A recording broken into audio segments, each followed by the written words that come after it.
Forum Ekonomi Dunia 2023 WF di Davos menutup tirainya selepas 5 hari berlangsung. Banyak sesi dialog, perbincangan sama ada di dalam Kongres maupun di luar, termasuklah melibatkan rumah-rumah ataupun pavilion yang cukup menarik sebenarnya untuk kita telusuri. Tetapi untuk waktu ini kita nak meneliti apa yang boleh kita pelajari di Davos ini dan bagaimana kita boleh laksanakannya di Malaysia. Bertuah sekali lagi saya bersama dengan Menteri Perdagangan Antarabangsa dan Industri Tengku Datuk Seri Zafrul Tengku Abdul Aziz. Datuk Seri, 5 hari boleh dikatakan satu tempoh masa yang cukup panjang, banyak sesi dialog perbincangan. Datuk Seri juga terlibat dengan satu sesi dialog yang selesai pada sebelah pagi. Mungkin Datuk Seri boleh kongsikan apa yang boleh kita belajar dari sepanjang 5 hari penganjuran untuk tahun 2023 WF ini. Ya, terima kasih Ashraf. Kita ada 3 benda lah kalau saya boleh rumuskan.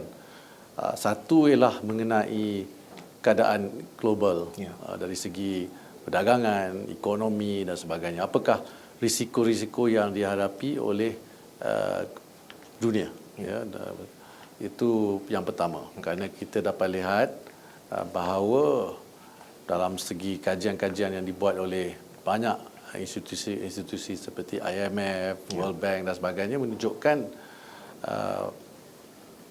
anjuran ekonomi dunia pada tahun ini agak mencabar. Ya. Itu yang pertama. Ya, kita kena faham apakah cabaran-cabaran yang dihadapi. Isu pertama, risiko pertama yang kita telah bincang pada isu untuk jangka masa terdekat ialah mengenai isu cost of living, kos sara hidup. Dari jangka masa sederhana hingga panjang, isu untuk kelestarian, sustainability.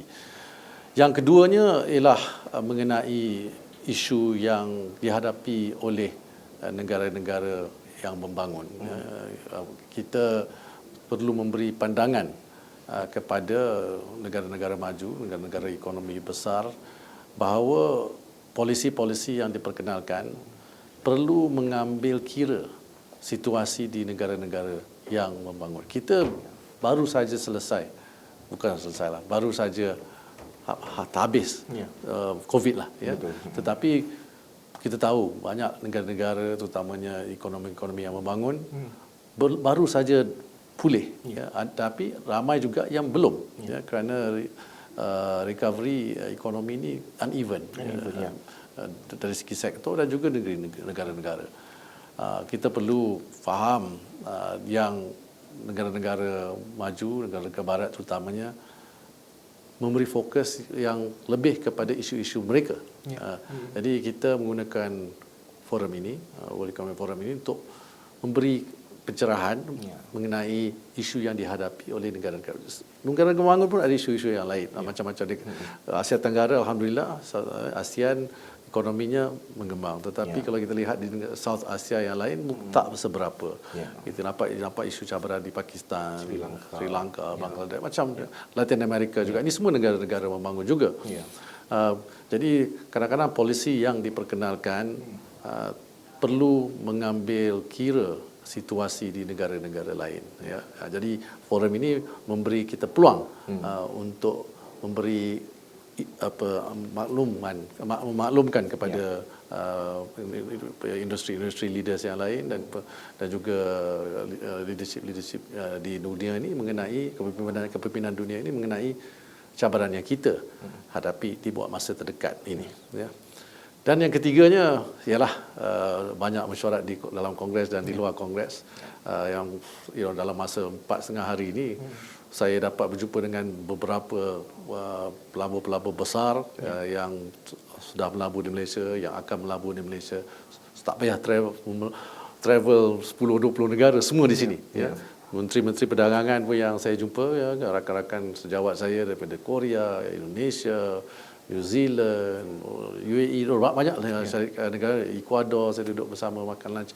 Ini memang dari segi very produktif lah, kerana semuanya berada di satu tempat di Davos.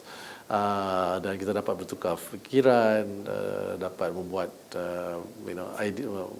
perancangan untuk masa depan dan sebagainya. Jadi Kalau kita lihat untuk Malaysia, untuk saya, Kementerian BT, untuk kerajaan kita memang banyak manfaat untuk dalam menghadiri WEF.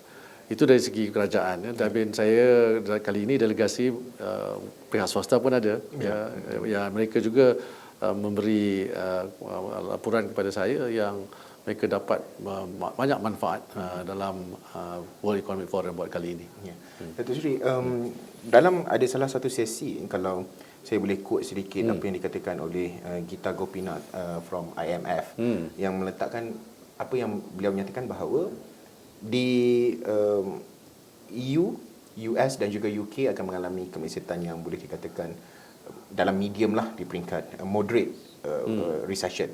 Tetapi di peringkat Asia, beliau menjangkakan bahawa China itu akan membantu setelah China menamatkan dasar sifar COVID mereka.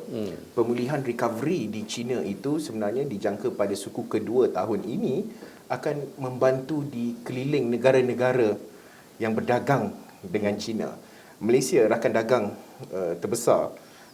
China merupakan rakan dagang terbesar kita dan juga melihat kepada antara termasuklah bagaimana selepas ini optimisnya Datuk Seri melihat bahawa kesediaan kita mendepani cabaran di sebalik boleh dikatakan apa yang berlaku di China itu akan memberi sedikit sebanyak kelegaan. Adakah itu boleh dikatakan sebagai kelegaan kepada rakyat Malaysia? Ya.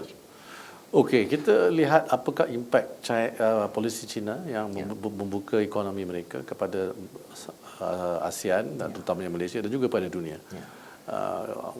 IMF dan World Bank menjangkakan ekonomi China apabila dibuka sebelum ini anjurannya 3% dan sekarang 5%. Dan oleh kerana ekonomi China ni dari segi contributionnya kepada KDNK dunia itu besar. Jadi KDNK dunia pun dapat limpahan positif ini. Tetapi apa yang kita perlu juga memberi perhatian ialah China kalau ekonominya bertumbuh lebih pesat daripada 3 hingga 5%, dia akan menggunakan lebih tenaga. Komoditi, dia akan have more demands lah on banyak benda-benda yang untuk membangunkan untuk mencapai ekonomi 5% itu tersebut. Ini akan menyebabkan inflasi yang lebih tinggi. So ada kesan sampingan kerana they will need more commodity demand commodity tinggi. Jadi ini akan bahaya kepada inflasi itu untuk globally. Tapi untuk ASEAN terutamanya seperti yang sebut tadi Ashraf sebut bahawa Malaysia ni adalah rakan dagang terbesar, China adalah rakan dagang terbesar untuk Malaysia. Ini memberi kesan yang positif kepada ekonomi kita. Saya menjangkakan selepas berbincang dengan syarikat-syarikat yang melabur di Malaysia dan juga syarikat-syarikat kita, banyak yang sekarang sudah mula buat perancangan untuk bersedia mendapat limpahan positif ini dengan pembukaan China dengan COVID zero policy yang sudah tidak diteruskan. Oleh itu kalau kita lihat ekonomi global dan ekonomi ASEAN akan dapat manfaat positif daripada pembukaan China. Jadi kita mungkin buat masa terdekat ni paling senang kita nak lihat, paling obvious ialah kita punya industri pelancongan. Datuk Seri, dalam WEF kali ini saya memerhati beberapa sesi dialog forum saya ikuti. Kebanyakan suara dari EU, contohnya Christine Lagarde, nampaknya blok EU sekarang ini lebih cenderung kepada China. Sebab kita berbincang berkait dengan China, nampaknya lebih cenderung kepada China, meletakkan bahawa bukan lagi China itu jangan diletakkan sebagai musuh, jangan melarikan EU, jangan melarikan diri daripada China, sebaliknya bekerjasama dalam mendepani cabaran 2023. Pandangan Datuk Seri melihat optimism, kerana kalau kita lihat blok contoh Amerika Syarikat, perang dagang itu masih lagi nampak di antara US dan juga China. Tetapi EU di forum kali ini nampaknya lebih bukan pro China tetapi lebih bersedia untuk bekerjasama, bukan lagi melarikan diri daripada China. Datuk Seri. Ya, betul. Dalam perbincangan forum-forum dan juga perbincangan saya dengan rakan-rakan saya daripada EU, memang mereka sependapat bahawa kita tidak boleh mengecualikan China dalam segala perbincangan. Mungkin blok Amerika mempunyai pandangan yang lebih keras, lebih firm, tetapi saya bersetuju dengan pandangan rakan-rakan saya daripada EU kerana kita dari segi perdagangan, daripada segi ekonomi dunia, kita perlu engage, kita perlu ada engagement. Kalau tak ada engagement lebih teruk, tak semestinya apa yang dibuat oleh EU ni menunjukkan mereka tak bersetuju dengan Amerika Syarikat. Tetapi apa yang mereka mahu hendaki ialah supaya kita teruskan engagement supaya China, EU dan seluruh dunia dapat limpahan positif daripada global trade perdagangan dunia ini.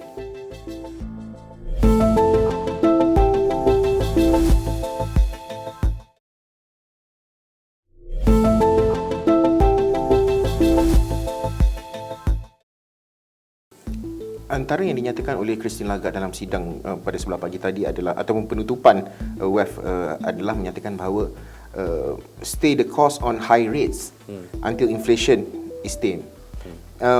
Tetapi dalam konteks Malaysia, MPC 2 hari yang lalu menyatakan ataupun mengambil keputusan untuk tidak menaikkan OPR BNM. Pandangan Datuk Seri melihat adakah ini bakal memberi impak kepada contoh ringgit kita? Bagaimana Datuk Seri? Okay. Pertamanya saya komen sebagai Menteri Perdagangan. Soalan itu mungkin lebih baik ditujukan kepada Yang Berhormat Perdana Menteri. Saya pun tak nak beri komen yang terlebih, tikang kena pula saya ni.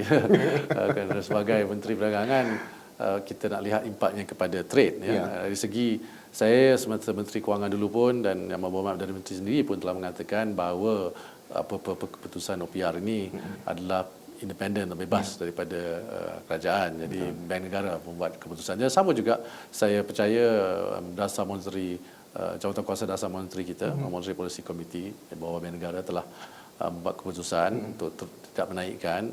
Jadi itu hak mereka lah. Tapi balik kepada ekonomi sebenarnya, inflation trade.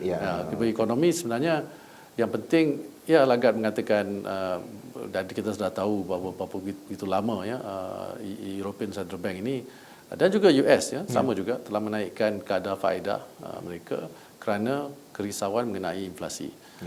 Dia ada beberapa cara untuk menangani inflasi dan negara Malaysia pun kita lihat inflasi sudah agak terkawal kerana kita ada monetary policy yang akomodatif, yang terus akomodatif. Nampaknya Bank Negara meneruskan dasar monetary yang akomodatif dan pada masa yang sama dasar fiskal juga yang mengembang.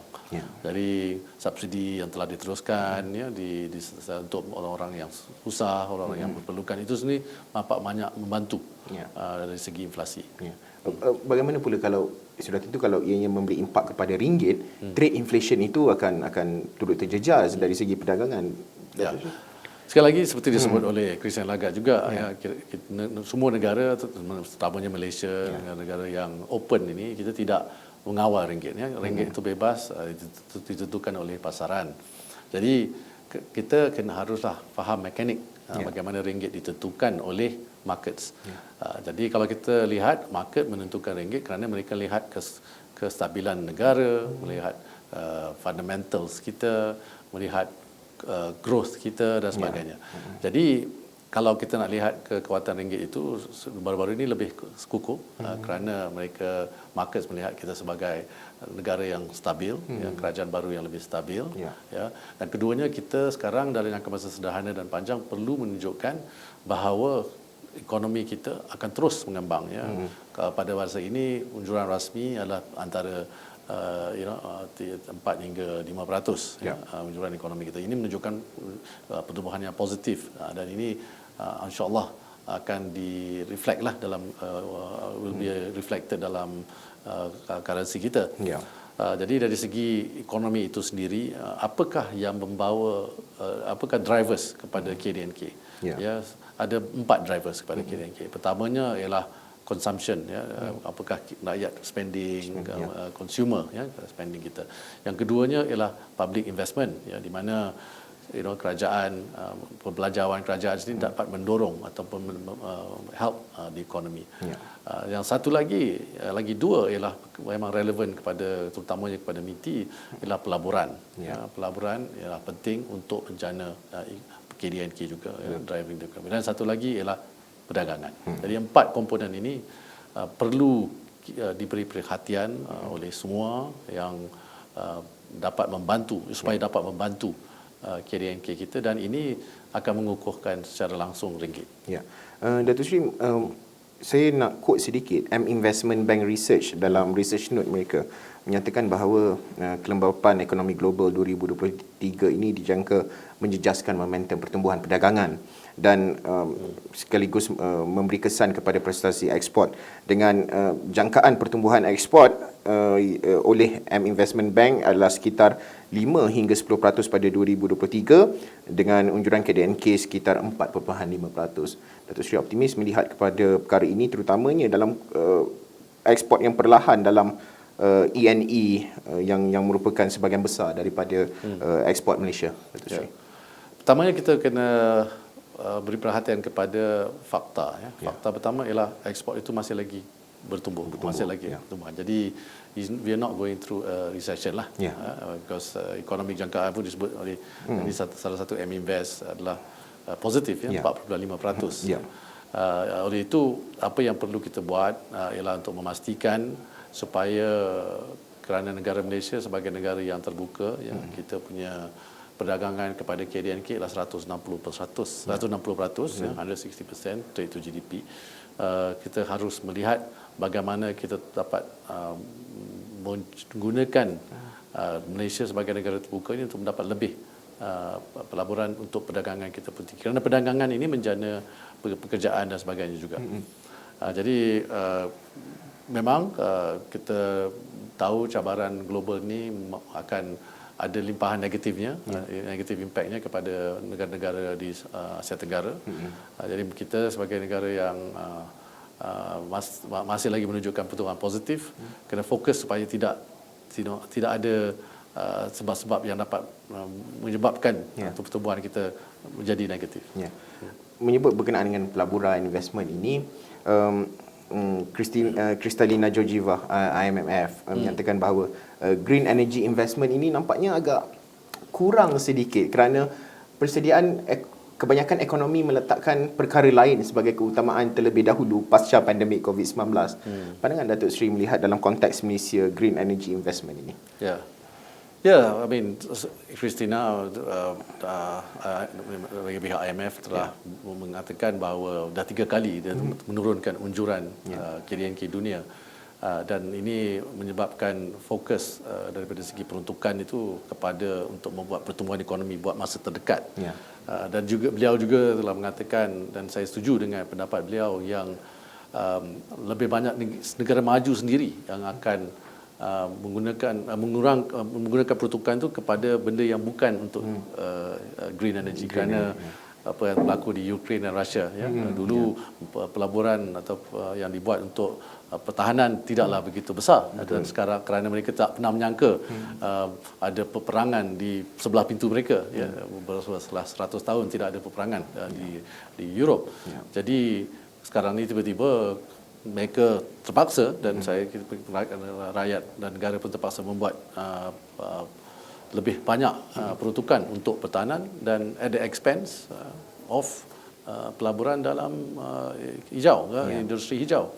Dan untuk negara-negara membangun seperti kita, ekonomi kita pun ada, memang dari jangka masa panjang ada target kita, sasaran kita untuk net zero ni pada tahun 2050, dan kita ada perlu membuat pelaburan untuk mencapai. Jadi ini adalah jangka masa panjang, dan tetapi pada jangka masa pendek itu saya setuju dengan pendapat-pendapat mereka yang mungkin kita kena memberi fokus yang lebih, kerana banyak yang telah memberi fokus kepada benda-benda lain yang memang banyak dibincangkan di forum.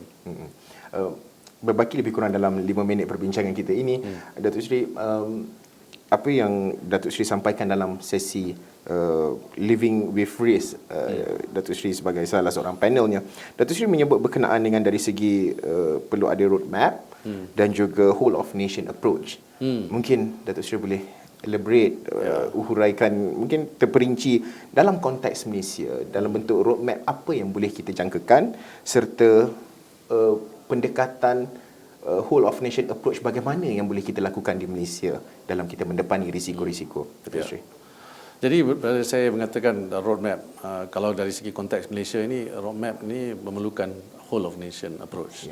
Roadmap ni dari segi kerajaan perlukan koordinasi di semua kementerian dan agensi-agensi, dan juga dari segi swasta kita mesti bekerjasama dengan pihak swasta dan juga badan-badan NGO dan sebagainya.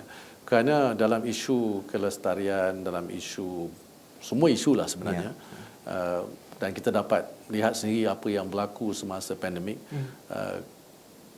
Kita bekerjasama bersama-sama, kerajaan bekerjasama dengan pihak swasta, dengan pihak NGO, telah dapat menangani banyak isu-isu. Kalau kerajaan sendiri buat ataupun pihak swasta sendiri buat atau NGO buat sendiri, memang tak as efektif.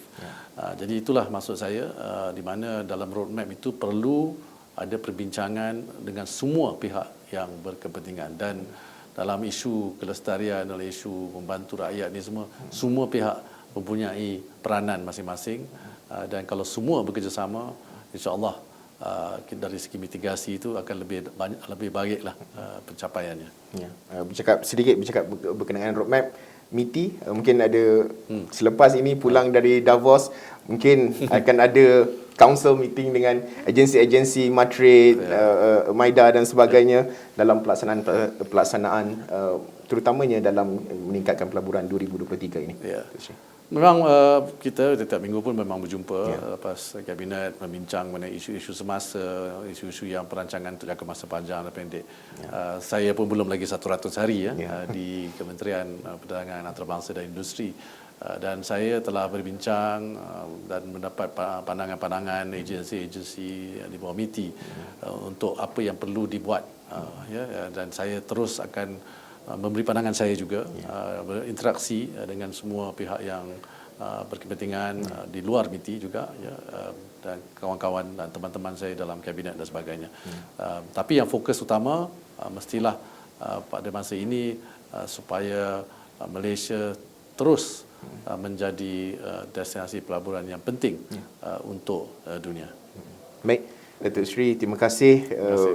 Datuk Seri Datuk Seri Zafrul Tunku Abdul Aziz, Menteri Perdagangan Antarabangsa dan Industri, berkongsi pandangan cetusan idea pasca Forum Ekonomi Dunia WF 2023, melihat apa yang boleh kita laksanakan di Malaysia, cabarannya, risikonya, dan sudah tentu untuk kita memastikan bahawa perdagangan dan cabaran-cabaran yang bakal dilalui dapat ditempuhi dengan hala tuju secara menyeluruh whole of nation approach seperti yang dikatakan oleh Datuk Seri sendiri. Terima kasih sekali lagi Datuk Seri. InsyaAllah kita jumpa di Kuala Lumpur pula selepas di Davos ini. Baik, sekian sahaja agenda awani menutup tirai Forum Ekonomi Dunia WF 2023 dari Davos, Switzerland. Kita jumpa lagi insyaAllah.